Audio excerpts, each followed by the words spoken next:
Hello and welcome to Eyewitness Report. I'm Yomi Otaigbe. On this edition, residents of Fountain City in Ibusa, Delta State, raised the alarm over alleged property demolitions and intimidation, despite insisting they have full legal ownership. Also on the program, hope for quality education renewed in Odosimadegun community in Ogun State following the upgrade of learning facilities at St. John Anglican Primary School. These stories and more shortly. For years, the learning environment at St. John's Primary School in Odosimadegun, Ijebu Northeast local government area of Ogun State painted a troubling picture of neglect and decay. But today, thanks to the intervention of a group of public-spirited individuals, the school has been transformed, creating a more conducive learning environment for the pupils. Eyewitness images from St. John's Anglican Primary School, Odosimadegun, revealed crumbling classroom walls, leaking roofs, and broken furniture. Signs that pupils had been learning under harsh conditions, often exposed to the elements. Teaching aids were almost non-existent. While basic facilities expected in a modern learning environment were absent, for many, the scenes were a painful reminder of the challenges facing rural schools. Those images, however, did not go unnoticed. Moved by what it described as an urgent call to action, a non-profit organization focused on education and community development stepped in to renovate, upgrade, and fully equip the only primary school in the Odosimadegun community. Just days before pupils were expected to resume for a new academic session, the transformed school facility was officially commissioned and formally handed over to the Ogun State government, marking a major milestone for the community.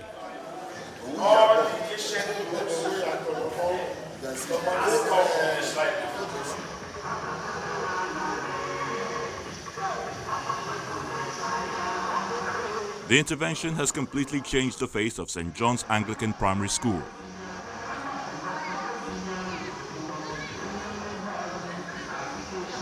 Projects executed include the renovation and repainting of classrooms, construction of a solar-powered ICT hub, a resource library, a creche, a sick bay, the renovation of existing sports facilities, a modern playground, and the erection of a perimeter fence, among others.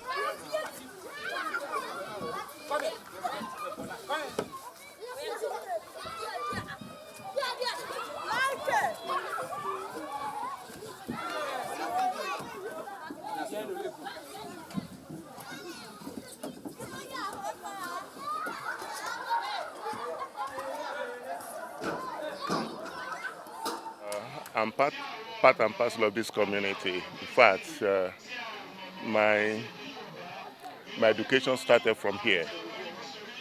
So I came back and I saw it, and I think there's need to improve on what is on the ground.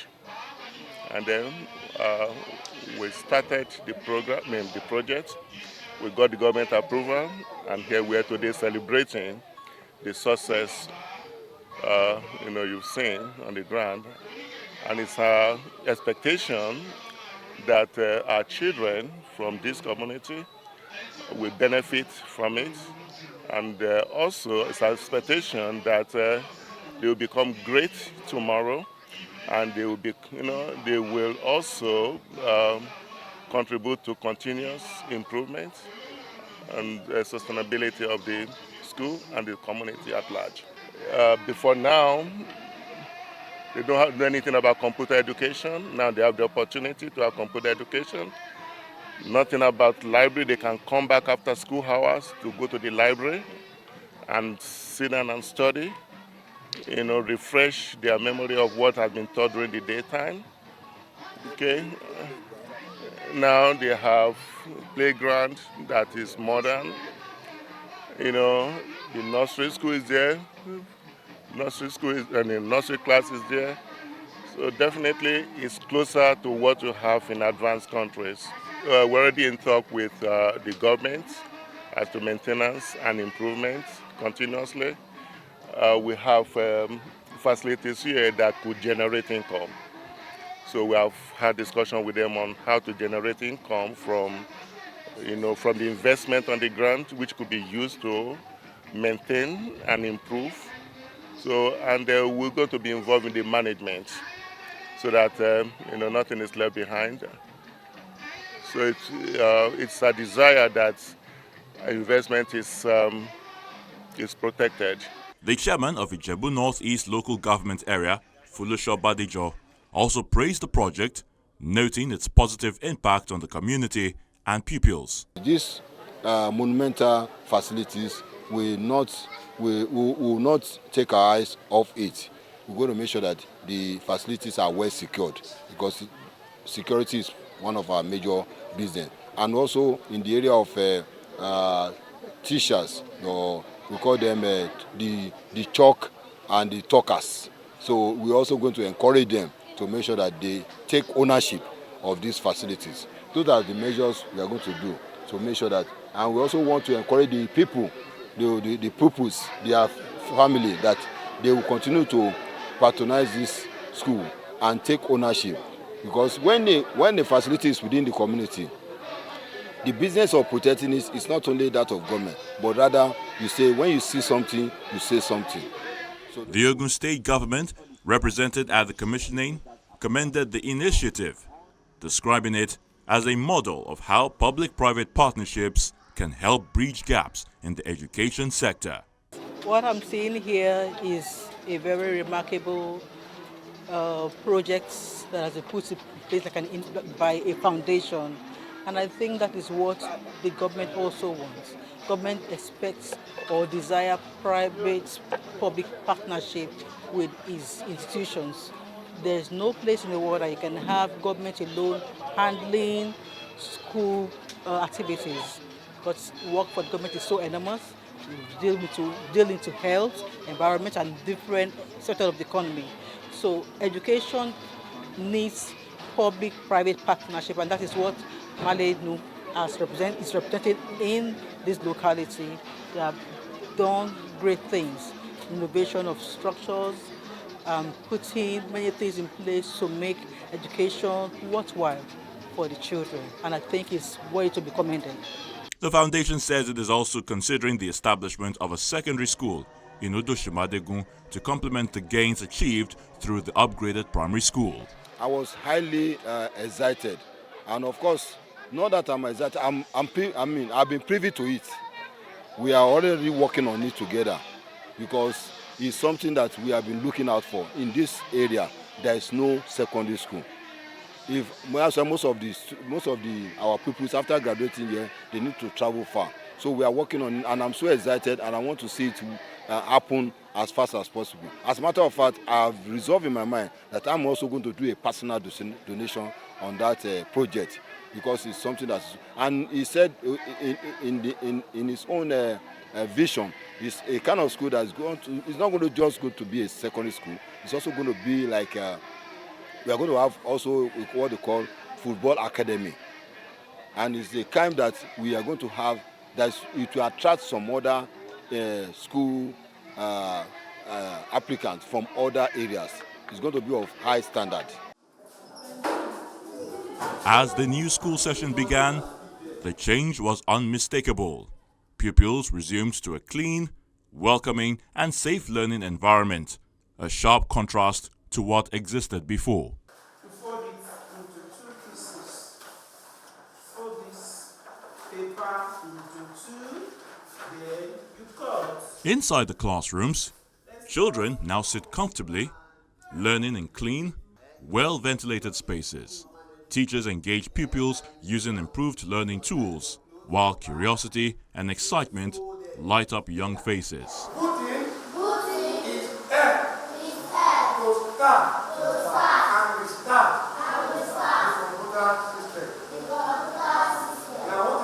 Beyond the classrooms, pupils explore the solar-powered ICT hub, carefully guided as they interact with computers for digital learning. And you can use it to solve the mathematics. You can use it to read a lot.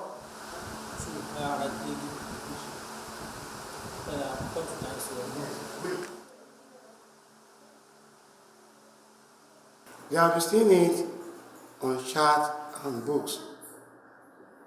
But today,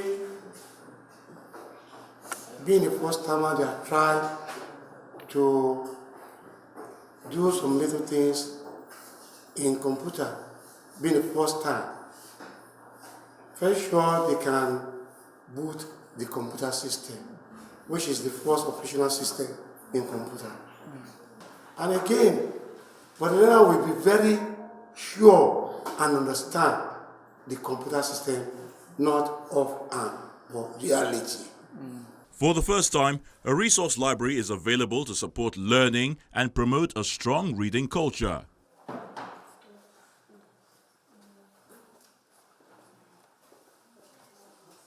Parents now say the transformation has renewed their confidence in public education. The learners, they look at it as a new thing and a new renovation for them, because when they came in this new term, they saw that the school environment looked so nice, decent, and even it aided their learning ability because of those new renovation that they've made in the school.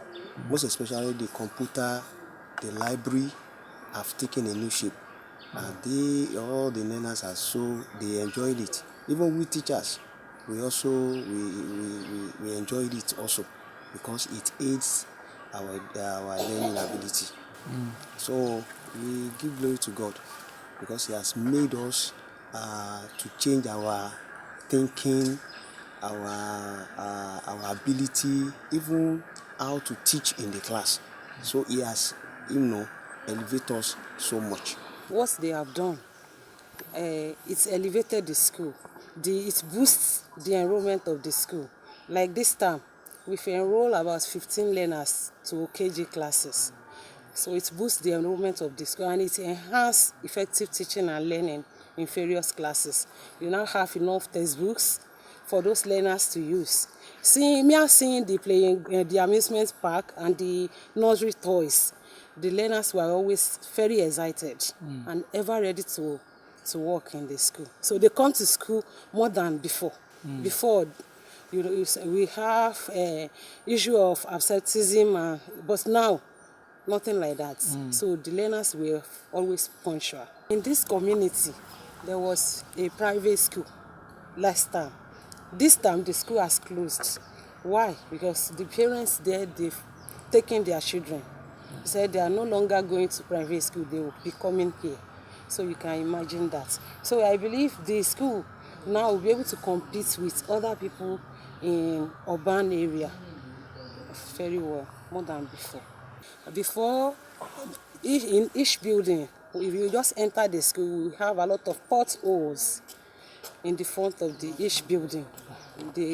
All those things has gone. So if you just you enter the school, you see the school so beautiful. So it's excellent now. So nothing like injury to children when they are playing and all that. Before, we used to experience snakes in the class, because some of the classes, they have no doors. So, but now they are fixed. We don't have issue like that. So it's more secure right now. It's more secure right there now. Are burglaries. Even our field. So that we were given a moa, so to use it on regular basis to cut the field. We can see the school. The environment is neater than before, and everywhere is clear. The perimeter fence. Yes, the fence. Everything is good now than before, and it's safe.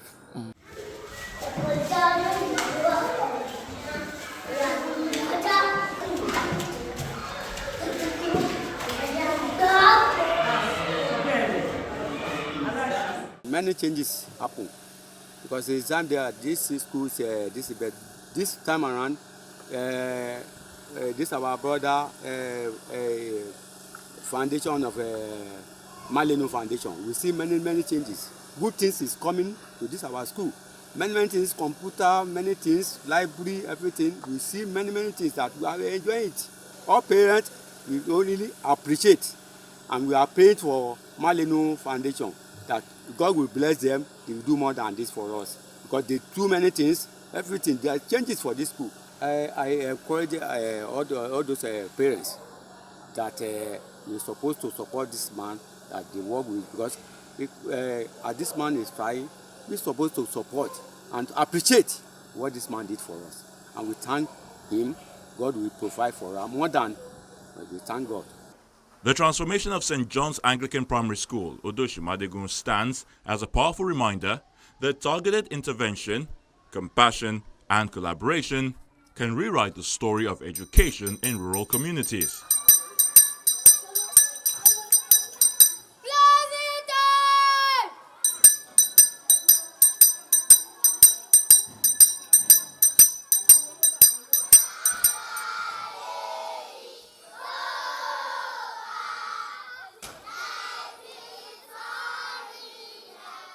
For these children, learning has begun anew, not just in renovated classrooms, but in an environment that inspires confidence, dignity, and hope for the future.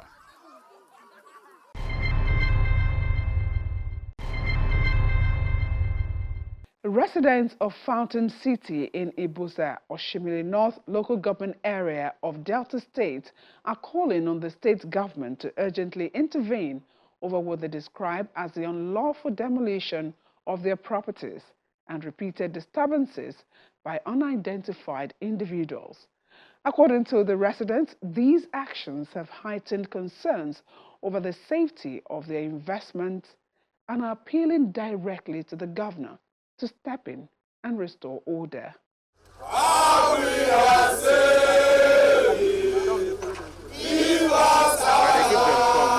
Peaceful chants echoes as residents of Fountain City staged a protest over what they describe as the unlawful and repeated demolition of their properties by unidentified individuals, reportedly aimed at forceful land seizure. We are begging the governor to use his office, being a father and a husband and a leader of everybody, to implore these people, these Ibusa people, to please, to leave us alone with our land. The protesters say the situation has become a major source of distress, alleging persistent interference on the land and the demolition of some completed and ongoing structures. You see the level of destruction from time to time. We have paid all manner of money, including the immediate past governor, His Excellency Chief Ato Okowa signed, that there should be nothing like development fee and all the rest. We have paid, some of us have paid more than 1 million, and the annoying part of it is that some of us are just salary earners. Some of us are from, artisans that has nothing much, to present as business. Some of them are retired, workers, pensioners. And if you look at the level of destruction, look at it. If you look at the level of destruction that has been going on here, you will marvel what is actually, going on. Last 3 months now, they told us that people came here and they started destroying. We said, what is happening? That we have already gone to Ibusa people, the issues of people, and they said that they are not the ones.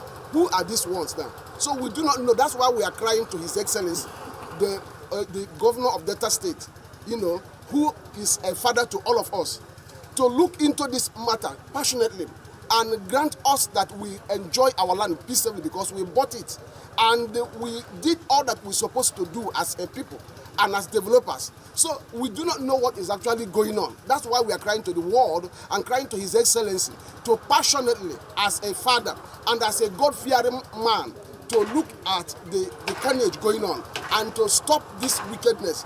We have it on record. And the papers they sign, we have the documents. We have gone, yes, we have it. We have it. So we have all the documents that these people say that this land is free from, any form of encumbrance from government, that it is their community land, it is their farmland.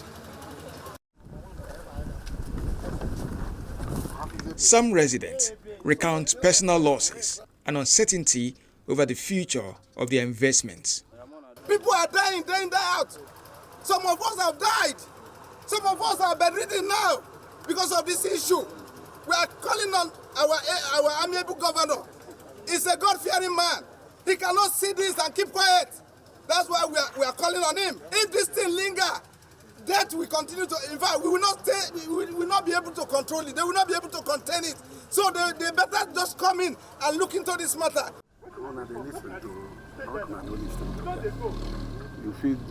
Those most affected, according to residents, include senior citizens, many of whom are now struggling to cope with the financial impact of the demolitions. We bought this land in cooperative.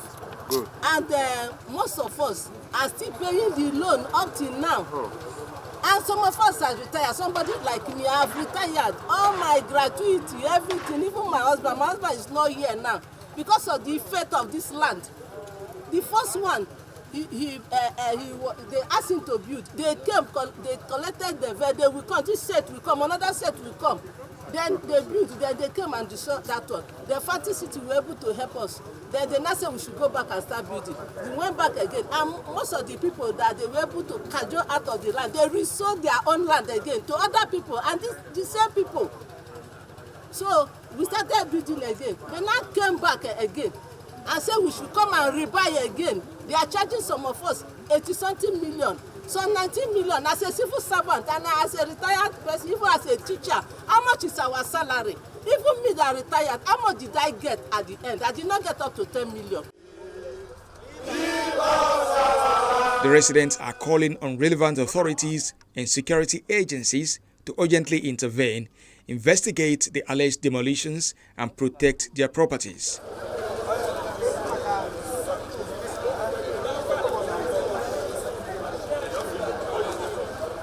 There has been no official response from those accused, while the community says it will continue to pursue lawful means to seek justice.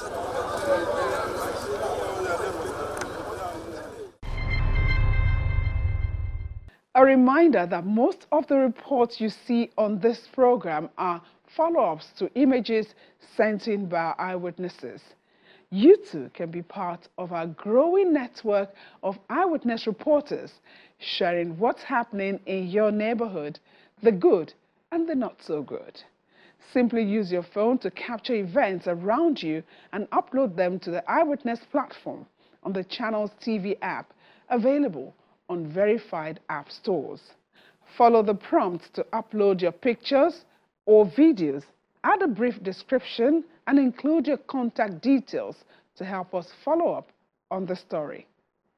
Now let's take a look at some of the latest images sent in by our eyewitness reporters. Throwing caution to the wind, some residents rushed to the scene of an overturned fuel tanker on Liverpool Bridge in Apapa, attempting to scoop petroleum product said to be diesel, spilling from the vehicle.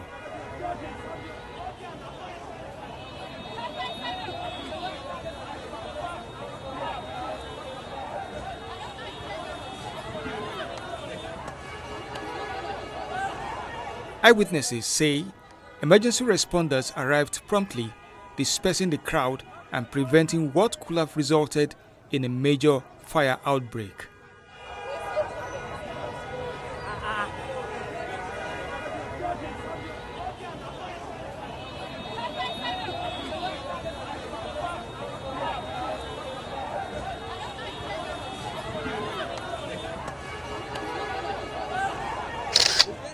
In another eyewitness video from Lagos, enforcement officials are seen carrying out a raid on street beggars and urchins along the Lekki-Ajah Road. The Lagos state government appears to have resumed the exercise across the state as part of efforts to restore order and ensure the safety of public spaces. Which work did they do here? Did they what? Which work did they do here? Did they wash car? Now here be your car wash.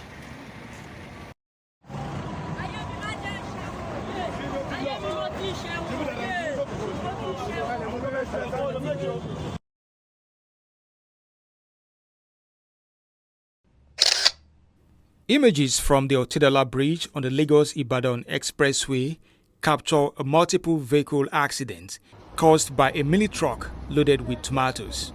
Eyewitness reports indicate that the truck suffered brake failure, veered off its lane, and crashed into other vehicles on the bridge.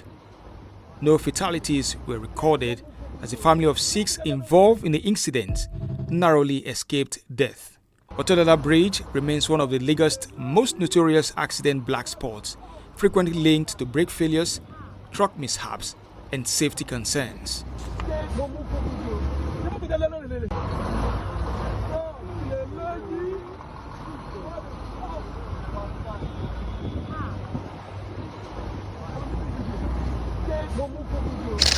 Finally, on this segment, an eyewitness video shows thick smoke rising after a power transformer reportedly exploded in Abulegba, Lagos, with one of its cables said to have fallen onto a nearby building.